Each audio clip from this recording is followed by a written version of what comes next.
Welcome back to another technical deep dive here in the debug zone. Today, we're tackling a big question and breaking it down with insights from other users. Hopefully this clears up some misconceptions and helps you get the answer you need.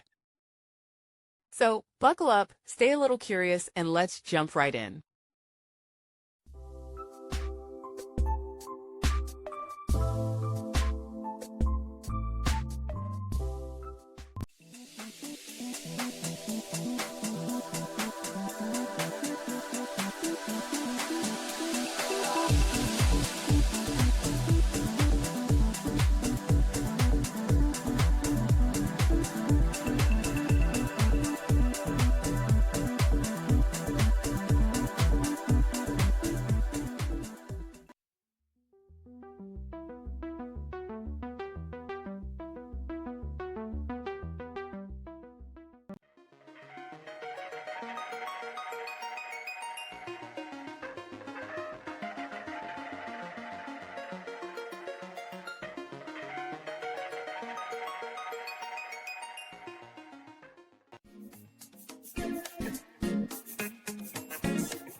And that's a wrap.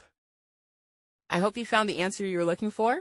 If you did, take a second to hit that subscribe button. It really helps out. And let me know in the comments which solution worked best for you.